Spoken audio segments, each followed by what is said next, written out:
Do you think we have a free judicial system? क्या हमारी जो जुडिशरी काम कर रही है, क्या हमारी जुडिशरी फ्री है? क्योंकि देखिए इसके ऊपर लॉ के पहले साल से आखिरी साल तक बहुत सारे सवाल पूछे जाते हैं और ये क्वेश्चन टीचर्स का भी बड़ा फेवरेट क्वेश्चन है और ये समाज भी जानना चाहता है क्या। ये सवाल हम्म एक बार बहुत बड़ा इशू निकल कर आया पार्लियामेंट में। Hmm and I remember that parliament recording hmm was viral hmm and the person speaking was mister Arun Jaitley. Hmm उन्होंने जेन्युइन बड़ा एक सीरियस कंसर्न रेज करा हम्म कि जो पोस्ट रिटायरमेंट अपॉइंटमेंट्स हैं of hmm judicial officers, hmm they influenced hmm the pre retirement orders. Okay okay जब एक जुडिशियल ऑफिसर को पता है कि एट द एज ऑफ 62 और 65 हम्म व्हेनेवर ही गॉट रिटायर्ड, हम्म उसके बाद की जो ज़िंदगी है उसको कैसे कहाँ प्लेस कराना है, हम्म तो जो एजेंसी प्लेस करवा रही है, जो गवर्नमेंट प्लेस करा रही है, वो उससे इन्फ्लुएंस होगा या नहीं होगा? Post retirement. Yes. Yes of course. तो ओके, समहाउ किसी ना किसी जगह मोड़ पे पर ये बात कहीं ये ना कहीं मोर तो सच क्वेश्चन है। मार्क आता है। और हम्म मेरा अगर व्यक्तिगत हम्म पूछे तो it should be stopped. should be You may stopped। increase the age of retirement, hmm but post retirement there should not be any post hmm of a judicial officer at hmm least, because वो उसका जो tenure है, हम्म वो न्यायाधीश का जो काम है न्याय देने का, हम्म उसमें कहीं भी इंटरफेरेंस नहीं हो सकता। हम्म और कहीं भी अगर ये ह्यूमन टेंडेंसी है, जहाँ उसका भविष्य देखिएगा वो कहीं ना कहीं इन्फ्लुएंस होगा। कहीं ना कहीं। तो इट शुड बी स्टॉप्ड।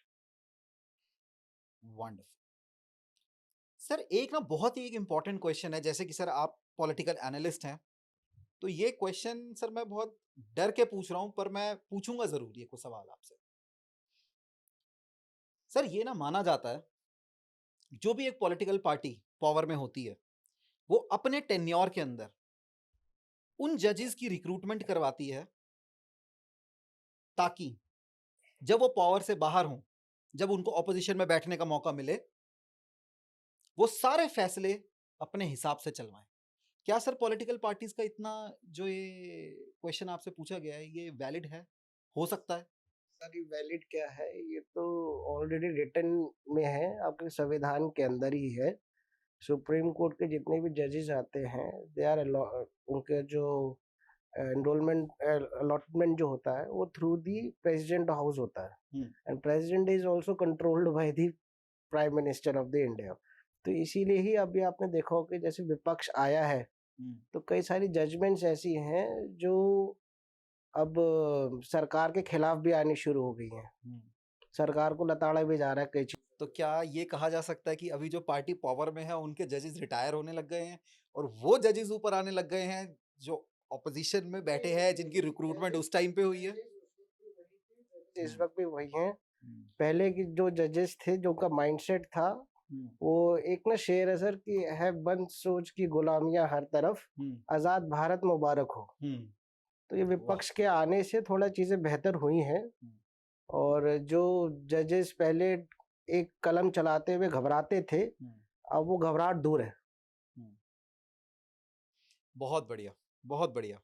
मेरा इसमें कुछ और विचार है। बिल्कुल। मैं इसमें करेक्ट करना चाहूँगा। हम सब इस बात से अवगत हैं कि इस गवर्नमेंट के टेन्योर में last last to last government during 14 to 19 tenure, hmm, Modi government proposed NJAC, hmm. Judicial reform. Sir एक बार प्लीज हमारी जनता को बताइए कि ये रिफॉर्म एक्चुअल में है क्या?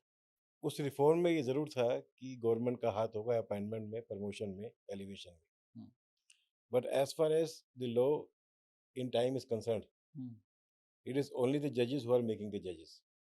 ओके। तो मैं इस बात से कम्प्लीटली डिनाई करूंगा हम्म, कि जुडिशियल ऑफिसर्स के ऑर्डर्स में हम्म, गवर्नमेंट का हाथ है कोई, हम्म, क्योंकि जब उनके अपॉइंटमेंट में उनका हाथ नहीं है। Hmm, there is a collegium system in our country hmm, existing since today, hmm, till the time of independence. Hmm, Even today we are governing by the collegium system, hmm, and collegium is the three senior most judges of a high court hmm, gave name of few hmm, advocates to the Supreme Court collegium of hmm, the same three judges, senior most hmm, judges, including the Chief Justice of India, hmm, proposing that these people should be elevated as high court judges. Hmm, So there is no interference of the government. Hmm, Government is just like a rubber stamp. The ultimate final stamp is given by the Law Ministry and the President Okay. of India. Okay. Till then, it is only the judges who hmm, propose the name of person to become judge. Okay. तो देखिए, एक हम सब के मन में एक धारणा बनी हुई थी, ये जो एक सवाल था, ये सवाल एक्चुअली एक बहुत ही स्पेशल बंदे ने मेरे से कहा था कि ये सवाल आप ज़रूर पूछना, जो पॉलिटिकली बहुत एक्टिव भी रहते हैं। पर आज मेरे को जहाँ तक लगता है कि ये इस सवाल का जवाब आपको बहुत अच्छे से मिला गया होगा, और जो कमेटी जिनका रेफरेंस दिया है सर ने, उसके माध्यम से ये सवाल बिल्कुल गलत होगा। और ये कहना बहुत गलत होगा कि जजेस जो होते हैं वो बायस्ड होते हैं। ऑल राइट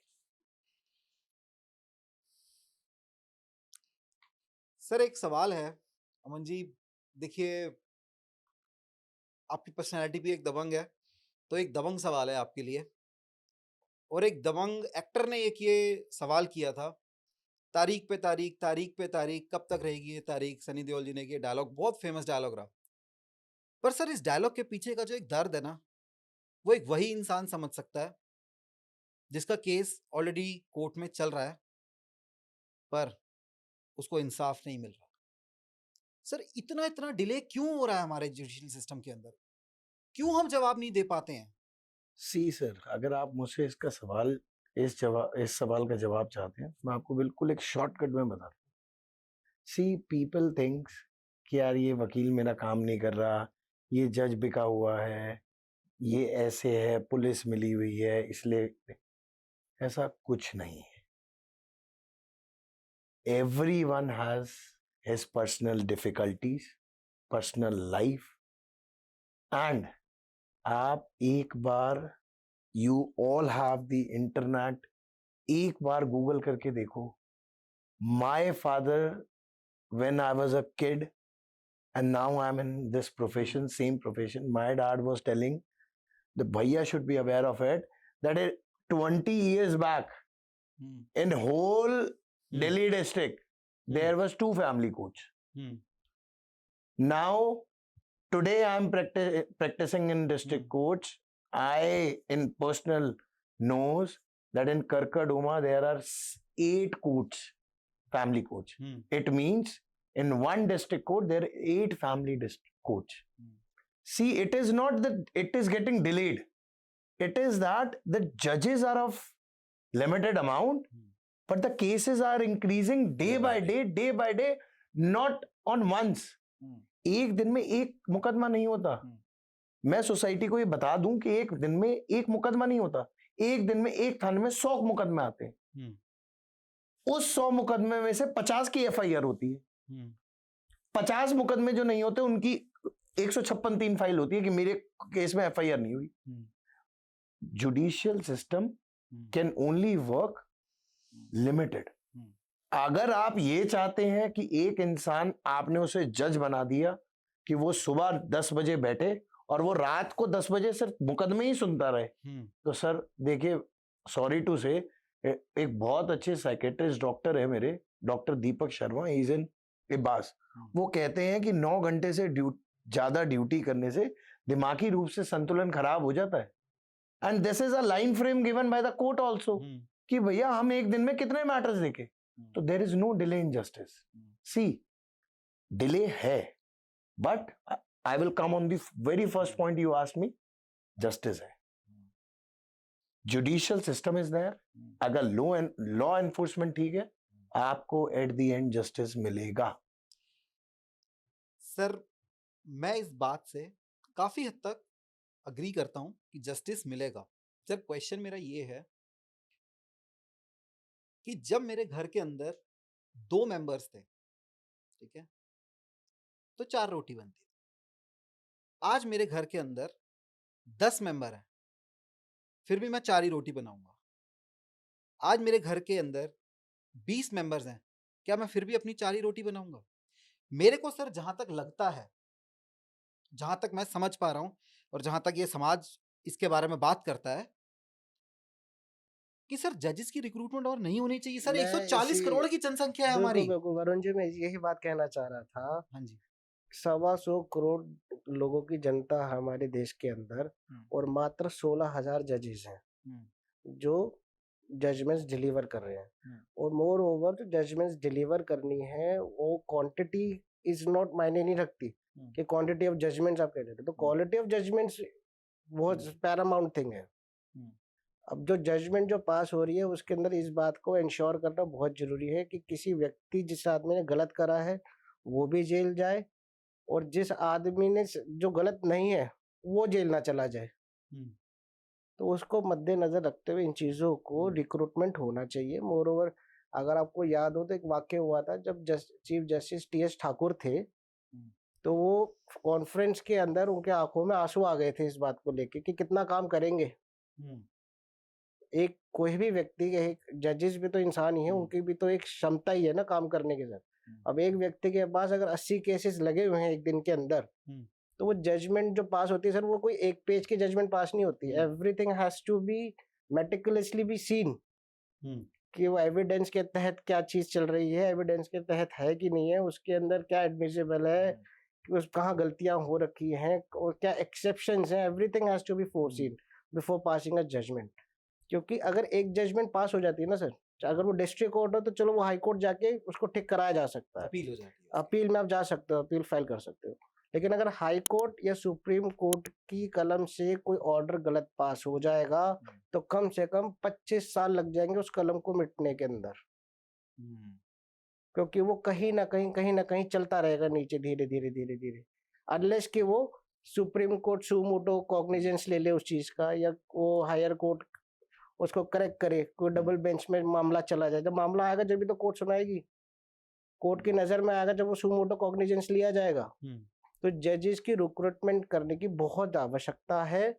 कम से कम 70,000 जजेस चाहिए ही चाहिए, तब जाके ये चीजें सेटल डाउन होंगी। बिकॉज बैकलॉग के अंदर बहुत ही सारे केसेस, लाखों केसेस पेंडिंग है, एंड मोर ओवर एक दिन के अंदर बहुत केसेस फाइल हो रहे हैं। सर मेरा ना देखिए यहाँ पर अभी भी एक सवाल है कि कहा जाता है कि 1 और 1 11 होता है, तो हम 11 बनाने की कोशिश क्यों नहीं कर रहे? और ये बात जैसे सर ने भी एग्जांपल दिया कि टी.एस. ठाकुर साहब जो थे उनकी आंखों में आंसू आए। सर हम एक ही जज के ऊपर इतना प्रेशर क्यों डाल रहे हैं? अगर हम कहते हैं कि 16,000 जजेस हैं, मैं कहता हूँ 50,000 जजेस हों, मैं कहता हूँ शायद 5 लाख जजेस भी, इतनी बड़ी जनसंख्या, 140 करोड़ की जनसंख्या के ऊपर मेरे ख्याल से तो शायद 1 लाख जज भी कम पड़ जाएंगे। तो मेरा क्या तो हमारे सर देश के अंदर इतना टैलेंट नहीं है? मेरा तो मानना 10 लाख भी कम पड़ सकते हैं, हम्म, खाली 1 लाख, हम्म, अब तो 16,000 ही है। हम्म, जब तक सही कानून नहीं लाया जाएगा, हम्म, पॉपुलेशन कंट्रोल बिल नहीं लाया जाएगा, हम्म, तो क्या पता है देश ही ना बचे। हम्म, कितने भी तेजी से फास्ट काम कर लें, हम्म, जिस तरीके से पॉपुलेशन बढ़ रही है इस देश की, हम्म, आज डाटा जो है अगर हम चेक करते हैं तो खाली एक अंदाजा है 125 करोड़ 150। मेरा मानना है अगर प्रॉपर लगाया जाएगा तो कभी 200 करोड़ हो चुके हैं हम लोग। हम्म, सांस नहीं ली जा रही, we are living in a gas chamber. Hmm, Delhi में रहना तो ऐसे ऐसे पाप हो चुका है। हम्म, जजेस रिपीटेडली रोज ऑर्डर्स पास कर रहे हैं, एमसीडी का डायरेक्शन दे रहे हैं, but nothing is going on. Hmm, लोग नालों से, बेसमेंट्स क्या, लोगों के घर के अंदर पानी आ गया, अभी दिखा रहे थे 4th फ्लोर तक पानी आ गया लोगों के मकानों में कई कई जगहों पर। तो किस किस जगह रह रहे हैं हम? सर कहीं ना कहीं इसको रोकना पड़ेगा, ये समझना पड़ेगा। हम ये आपके चैनल के माध्यम से मैं ये कहना चाहूँगा वरुण जी कि ये मैसेज भी देना जरूरी है हर एक इंसान को कि इस देश में रहना है तो इस देश को बचाना है, पॉपुलेशन कंट्रोल बिल लेके आना है। बिल्कुल। और जहाँ तक आप बात करें इंफ्रास्ट्रक्चर की, तो लगातार अगर आप परसों भी देखेंगे, परसों भी इस पर शायद 450 करोड़ रुपए दिल्ली गवर्नमेंट ने पास करें to make courts and chambers for the lawyers. लगातार फाइनेंशियल इम्प्लीकेशंस भी इतने होने के बावजूद भी इतने पैसा खर्च करा जा रहा है इसी इंफ्रास्ट्रक्चर डेवलपमेंट के ऊपर कि मैक्सिमम कोर्ट्स तो बनाए जाए, ये मैक्सिमम कहना जजेस लाए मतलब जाए। बिल्कुल ठीक रहेगा कि ये खाली एक जजेस के ऊपर प्रेशर नहीं है, ये हमारी एक जनता इकोनॉमी का, के ऊपर ही प्रॉब्लम ये है। हमारी इकोनॉमी के ऊपर भी है, और एक ये जो हमारी जनसंख्या दिन प्रतिदिन बढ़ती जा रही है, तब देखिए ना ये एक पानी की धार है, और ये सारे के सारे एक ही सिक्के के दो पहलू हैं कि अगर पॉपुलेशन बढ़ेगी क्राइम रेट बढ़ेगा, क्राइम रेट बढ़ेगा तो जजेस की रिक्वायरमेंट होगी। Of course it is all connected. अगर आप ये देखें पॉपुलेशन बढ़ी, भुखमरी बढ़ी, भुखमरी बढ़ी तो क्राइम बढ़ा, एम्प्लॉयमेंट हम दे नहीं पा रहे, एम्प्लॉयमेंट हमारे पास है नहीं, तो क्या करेंगे? Sir main concern is resources are limited. Limited. Yes, resources जो हैं वो जा कम है और जो पॉपुलेशन है वो बढ़ते जा रही इस क्वेश्चन को मैं एक क्वेश्चन के साथ ही कंक्लूड करूंगा। सर मैं आपसे एक क्वेश्चन पूछता हूँ, justice delayed is justice denied. Bishnoi समाज आज भी, एक ब्लैक बक केस हुआ था जिसमें सलमान खान के ऊपर इल्जाम लगाए गए थे, वो केस आज भी पेंडिंग है। तो क्या ये बिश्नोई समाज के साथ गलत नहीं हो रहा? आज सर इस केस के अंदर मैं मानता हूं कि जजेस कम हैं, पर क्या हमारे पास इतने कम जजेस हैं कि हम 15 साल हो गए, हम साथ साथ एक पिक्चर आई थी उस दौरान ये इंसिडेंट हुआ था, काफी फेमस इवेंट है, हम सर 15 साल हो गए आज तक हम उसका फैसला नहीं सुना पाए। मैं हम आपको क्या मजबूरी है हमारी? 15 साल तो कुछ भी नहीं है। Hmm, I am contesting a suit which is pending since 1954, okay. One of the oldest suit in Delhi. Hmm, 1954 का मुकदमा है हम्म, और 2009 में मेरे पास वो क्लाइंट्स आए। हम्म, 9 से लेके 24 चल रहा है, अब तक मैं लड़ रहा हूँ उससे। हम्म, उससे पहले मेरे फादर ने लड़ा था, हम्म। उससे पहले मेरे ग्रैंडफादर ने लड़ा था। ओह वाह, वंडरफुल। ये तो सर तो बहुत ही अमेजिंग है। 3 जनरेशंस लग गई, 3 जनरेशन लग 3 गई, जनरेशन लग गई लेकिन और हम न्याय उस केस को न्याय न्याय न्याय किसी नहीं को आ नहीं पा मिल रहा। रहा है, सिर्फ तारीख ही मिल रही है। लेकिन मैं आपका जवाब, सवाल का जवाब एक लाइन में देना चाहूंगा कि सत्य परेशान हो सकता है, पराजित नहीं। अरे वाह, तो वंडरफुल। मिलेगा जरूर, न्याय हर एक को मिलेगा, उसके समय के अनुसार मिलेगा। पर शायद वो जब तकदीर पार्टी में उस लिखा हो, समय, शायद वो क्लाइंट उस समय रहे ना रहे, मतलब क्लाइंट उस समय रहे ना रहे, नहीं, पर जो जस्टिस मैं होगा। मुकदमे की बात कर रहा हूँ उसमें हम्म। एडवोकेट के साथ साथ क्लाइंट भी 3 जनरेशन चेंज हो चुकी है। तो ये बड़ा वंडरफुल। बिटर ट्रूथ है। Yes, it is a bitter truth, but hmm, मैं सिर्फ सर की बात को अप्राइज करते हुए एक चीज बताना चाहूंगा, justice delay is justice denied, but at the end there is also proviso in law. हमारे न्यायालय में एक प्रोविजो है जिसको हम ये कहते हैं कि कोर्ट की देरी की वजह से जो नुकसान क्लाइंट को हुआ है उसकी compensation as a cost court grant करती है।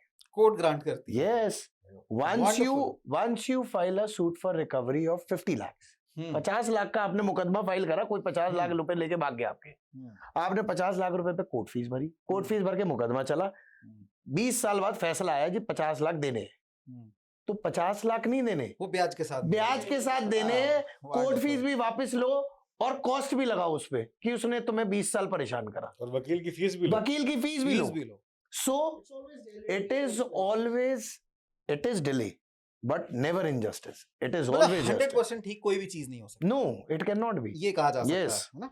सर मेरा जो एक नेक्स्ट क्वेश्चन है, ये क्वेश्चन स्पेसिफिकली आपसे है, इसका कारण क्योंकि जो आपकी उपलब्धियां हैं, आपको चेयरमैन रह चुके हैं बार काउंसिल ऑफ दिल्ली के, सेक्रेटरी रह चुके हैं बार काउंसिल ऑफ दिल्ली के,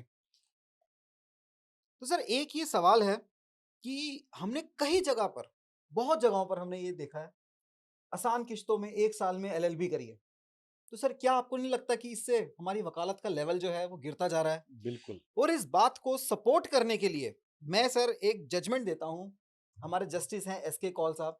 SK कौल साहब की एक जजमेंट है जो कहते हैं, I want to also mention something on the responsibility of Bar council of Delhi to uphold proper exams and make recommendations on how to improve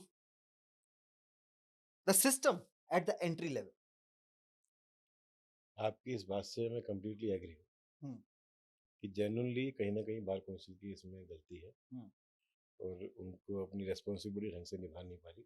hmm, but उसी साथ साथ ही मैं आपको बताना चाहूँगा हम्म, कि ये रेस्पॉन्सिबिलिटी स्टेट बार काउंसिल की नहीं है, hmm, it is on the bar council of India. Hmm, The college affiliations are given by the BCI, not by the state bar council. Okay.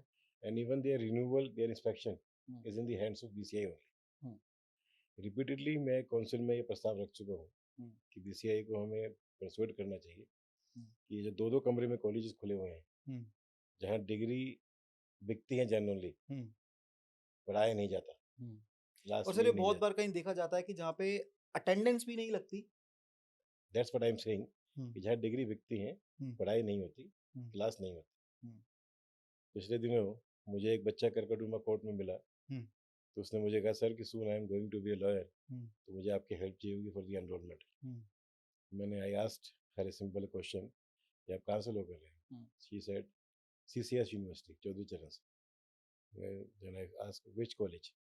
Just Phoolwati college of law. Phoolwati college of law that's situated in Baghpat. Sorry sir, मुझे नहीं पता कहाँ है।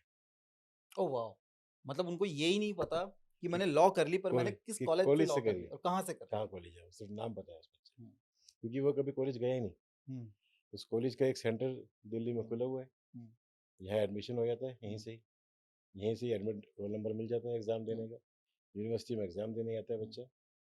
Never visited the college, never took the classes, and then enroll as a lawyer. हमारे कानून में कई सारी परेशानियां हैं। एक सुप्रीम कोर्ट ने जो बात कही है, इसी लाइन पे ऑल इंडिया बार एग्जाम शुरू करा गया 2010 में। पर सर लेकिन ये जो एग्जाम भी है, मैं आपको बताता हूँ, ये सर जिस एग्जाम की बात कर रहे हैं, ये एग्जाम भी एक ओपन बुक एग्जाम है। तो सर ये जो ओपन बुक एग्जाम है, लेकिन ये ओपन बुक एग्जाम 2020 तक था। Now it is not open book, open book, आप बुक्स अलाउड नहीं है वहाँ लेके जाना। ओके, लेकिन बड़ा अनफॉर्चुनेट है कि 40% बच्चे उस मल्टीपल चॉइस क्वेश्चंस में फेल हो रहे हैं पेपर में। 40%, 30-40% बच्चे एवरेज।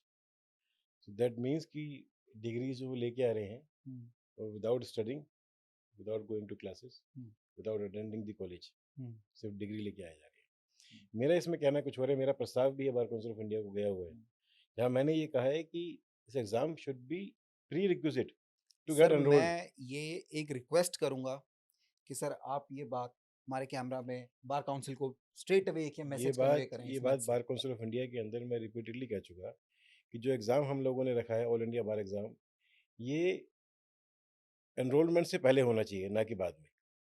क्योंकि आज हम कितना भी कह लें कि ये डिजिटल इंडिया है, लेकिन देयर इज़ नो सर्विलेंस कि आप वकालतनामा आपने किसी कोर्ट में फाइल करा। ख़ासतौर से हम दिल्ली में बैठे हैं, अगर आप स्टेट्स में जाएंगे, इंटीरियर में जाएंगे, तो वहाँ तो बिल्कुल ही कोई रिकॉर्ड मेंटेन नहीं है कि आपने वकालतनामा फाइल करा, तो that going to be, that enrollment number is going to be scrutinized whether you have cleared the exam or not. क्यों है वो? क्योंकि नंबर पहले मिल गया, रजिस्ट्रेशन नंबर उसको एग्जाम देने से पहले मिल गया। अगर आज एग्जाम पहले हो, उसके बाद नंबर मिले, तो मैं ये समझता हूँ कि 50% कम से कम ये परेशानी दूर हो जाएगी। क्योंकि जब वो वकील ही नहीं बन पाएंगे, इनको लाइसेंस ही नहीं मिल पाएगा। आज कानून ये है कि 2 साल के लिए प्रोविजनल लाइसेंस मिल जाता है, और उसके बाद आपको टाइम मिलता है कि विद इन 2 ईयर्स आपको एग्जाम पास करना है। बड़ा अनफॉर्चुनेट है कि एज ऑफ टुडे हमारी दिल्ली बार काउंसिल में करीब 2.25 लाख एडवोकेट्स रजिस्टर्ड हैं, और उसमें से करीब 10,000 एडवोकेट्स वो हैं जिनका टाइम लैप्स हो चुका है एग्ज़ाम देने का, जो मल्टीपल एग्जाम अटेम्प्ट कर चुके हैं और फेल हो चुके हैं। Even then they are practicing, ये तो एक दुर्भाग्य है। Though their license liable to be suspended, is suspended only as per law, liable stand suspended, that if you don't clear the exam within 2 years, your license stands suspended. But even then they are appearing before the courts. Why? Because there is no via media, there is no supervision.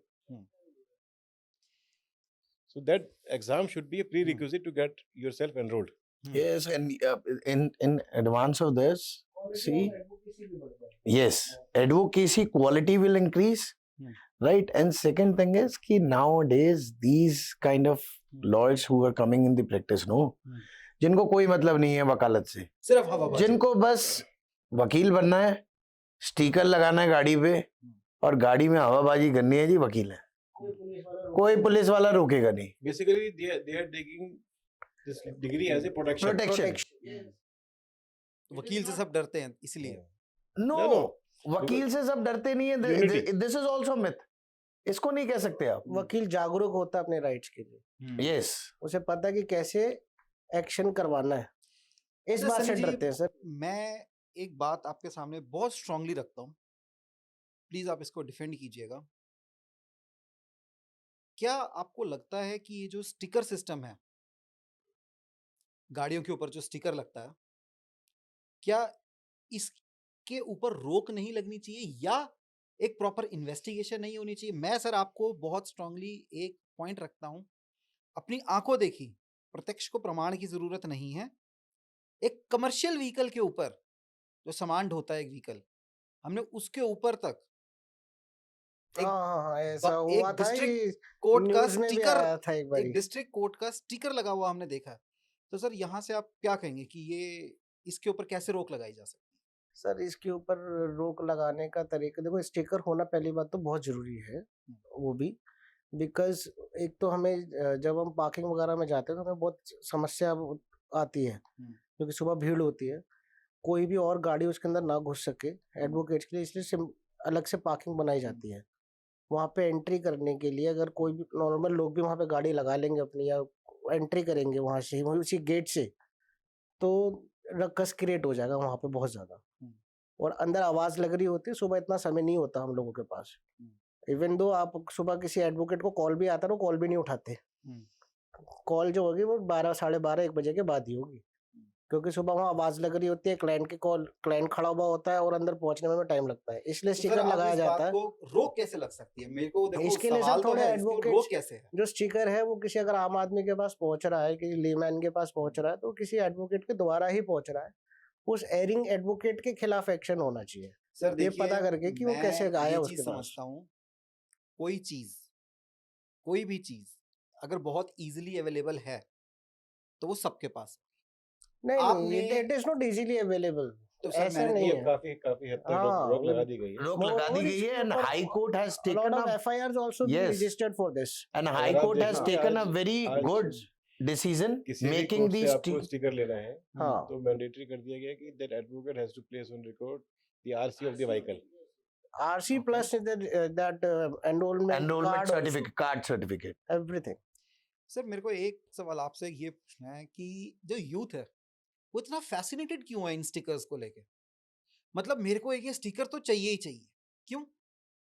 see youth is getting fascinated I don't know why इसका कोई reason नहीं हो सकता as per my version मेरे हिसाब से कोई reason नहीं है इसका, वो नहीं है कि इतना फैसिनेटिंग क्या है उस स्टिकर में।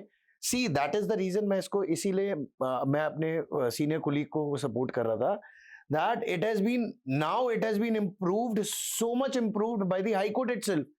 They are giving you the sticker which is barcode scan they are having, barcode लगा हुआ है, आप स्कैन करें, if the sticker is not registered in the bar you complaint in Delhi high court office. Sir ये जो आपने sticker का, आपने बारकोड का आपने बताया, this is wonderful solution to it, but ये डिस्ट्रिक्ट कोर्ट्स में कब आएगा? सी एवरी टाइम, मतलब जैसे सर ने पहले भी हमारे को बताया कि हाई कोर्ट के अंदर आपको पास चाहिए, सुप्रीम कोर्ट के अंदर आपको पास चाहिए, तो जो दशा यूरोप की हो सकती है, जो दशा वेस्टर्न कंट्रीज की हो सकती हैं, वो दशा एशियन कंट्रीज की क्यों नहीं हो सकती? सिमिलरली मैं इसी बात को आगे ले जाते हुए आपसे पूछता हूँ कि जो दशा सुप्रीम कोर्ट की हो सकती है, जो दशा हाई कोर्ट की हो सकती है, वो दशा डिस्ट्रिक्ट कोर्ट्स की क्यों नहीं हो सकती? रोहिणी कोर्ट में सर आपको याद है गोलियां चली थी, आप मानते हैं इन बात को?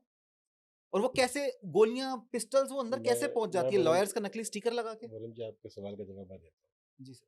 हमें लॉ स्कूल में पढ़ाया जाता है कि there are multiple theories, deterrent theory, retributive theory.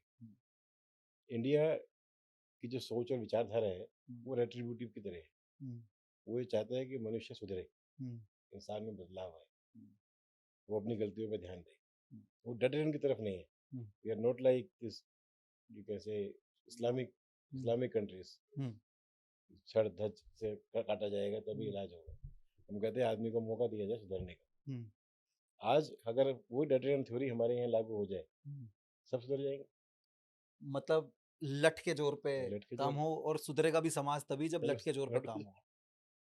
आज सबको पता है ये चल जाएगा, काम सर चलता है। जिस पे इम्प्लीमेंट होना है ना वो भी तो इलिटरेट है ना, नीचे जो बहुत बड़ा तबका ऐसा है जो इलिटरेट है, तो वो लट के दम पे ही चलेगा ना। जब तक आपके फाइन्स जो होंगे वो स्ट्रॉन्गर फाइन्स नहीं इम्पोज करे जाएंगे, जब तक नहीं चलेगा। अब जैसे कोविड के दिनों में ले लो आप, जब मास्क लगाने के ऊपर 2000 रुपए का फाइन करा गया, उसके बाद सबने मास्क लगा लिए। बिल्कुल ठीक। अब हमारे देश का एग्जांपल देखो ना, एक लाइव एग्जांपल। हमारे यहाँ व्हीकल ओवर स्पीडिंग पे चलाने, कई कंट्रीज में स्मॉल यू कैन से अगर स्पीड दी हुई है, स्पीड लिमिट उससे कम पे गाड़ी चला रहे हैं तो वहाँ चलाने, कम चलाने पे, धीरे चलाने पे चलाने।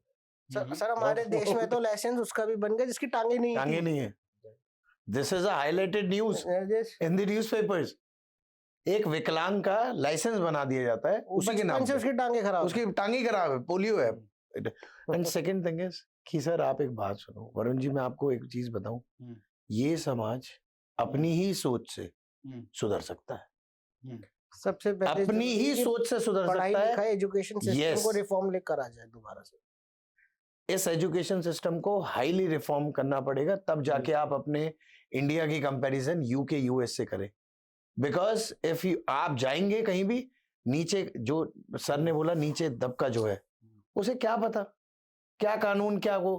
आप एक बात बताइए, ई आपने रिक्शा को ले लो ना सर। यस हैव यू, अगर आप कभी भी गए होंगे, आप अगर इंडिया से बाहर किसी भी देश में गए होंगे, क्या आपने कभी इतना रकस देखा है जितना सदर बाजार, चावड़ी बाजार, जामा मस्जिद, दिल्ली 6 इनमें है?